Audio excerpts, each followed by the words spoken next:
Now we got wood, and a lot of it. So we're gonna build a kicker. We're gonna build this kicker a little different than what I've normally done. Normally I just use ply on the side of a lip and cut it all out. Trying to save some money with lumber. So we're gonna try something new. I don't have drawings for it.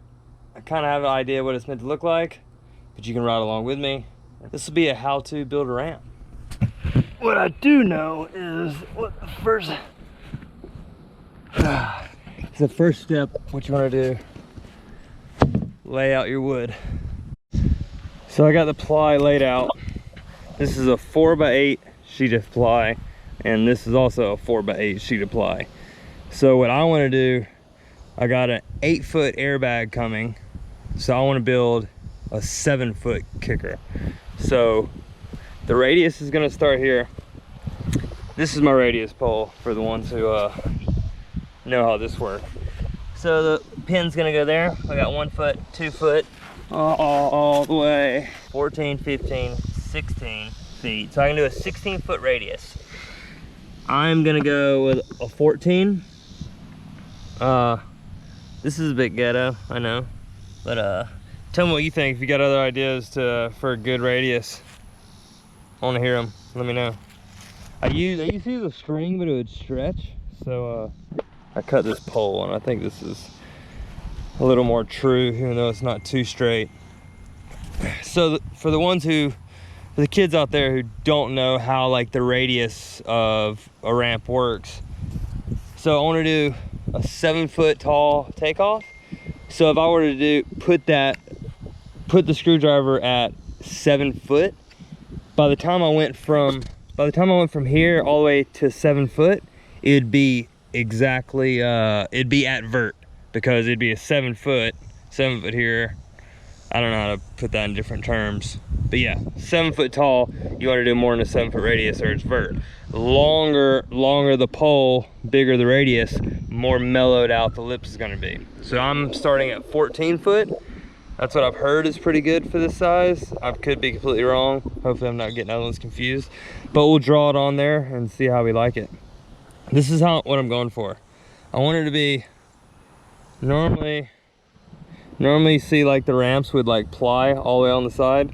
Notice how that's all open, so you're not wasting a full sheet of ply. This is the kind of lip I want to make.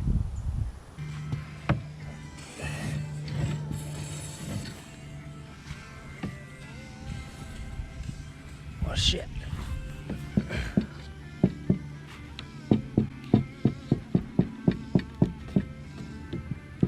Having to do dots because the pole is hitting the wood. This is where this far so far. Make sure you do it on a flat surface. This isn't quite flat. All right, let's see how that looks. So, the bottom.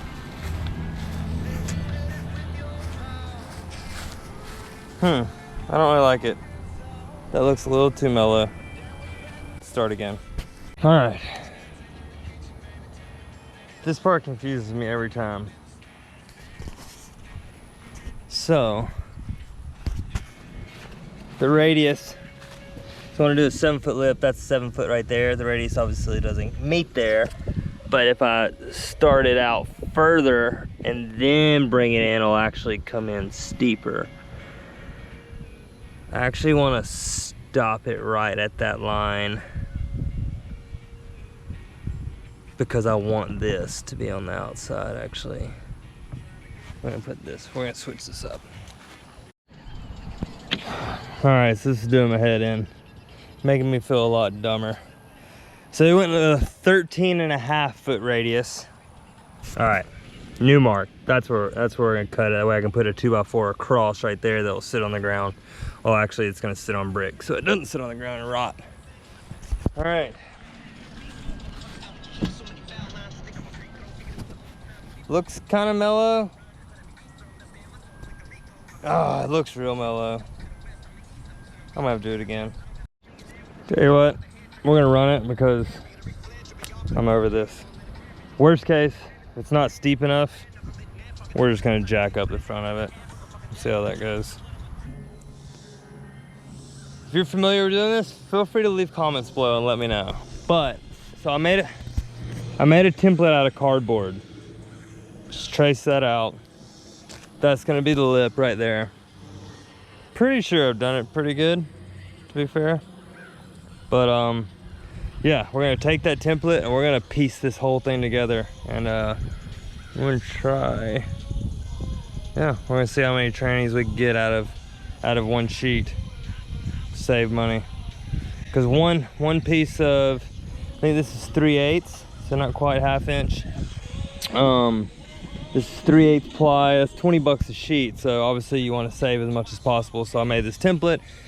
I'm gonna try to make a few out of this. And I think if you're done it right, you can get a few out of one sheet. And then you got a whole nother sheet to spare for more jumps. All right, let's see how this goes. All right, moment of truth. We're gonna see how efficient.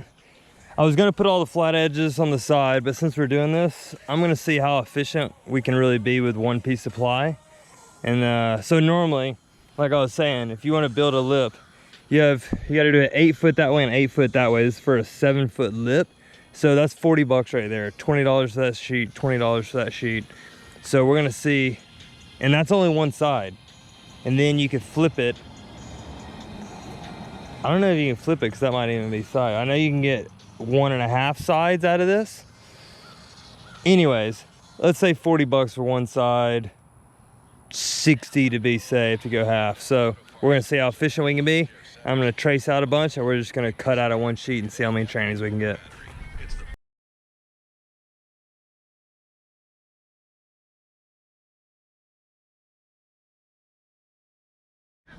All right, so I drew, that's the top tranny and this is the bottom of the first tranny.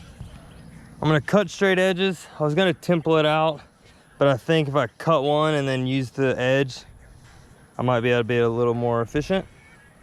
So let's see, let's cut it.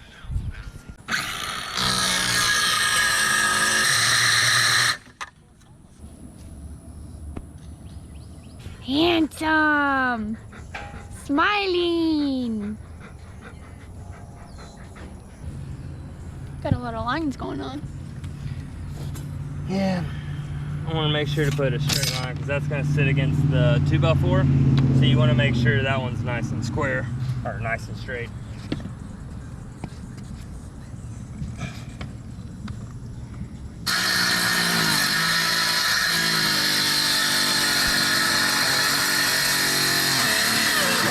Yes, I know, I don't have safety glasses on, and I'm in shorts, and I have athletic shoes on.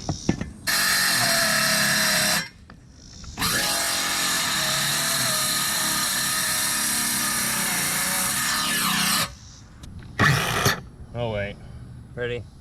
Ta-da! All right, now we're gonna cut the transition.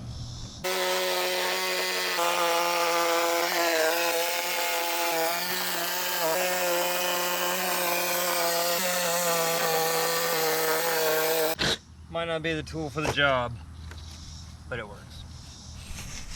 I should really get my sawhorses, but they're being used.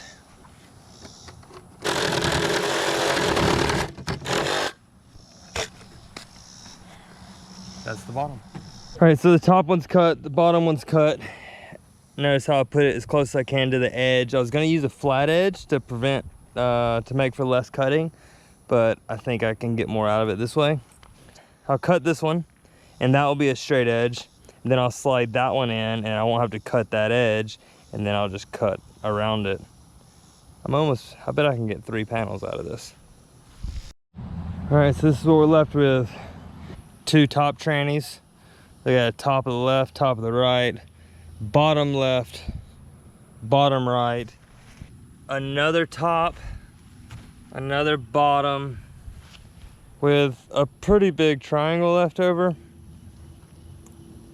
I'm sure there's a way I could have finagled it and got like one more sheet, but there you go. You have 3 sides of a 7-foot takeoff out of one piece of ply.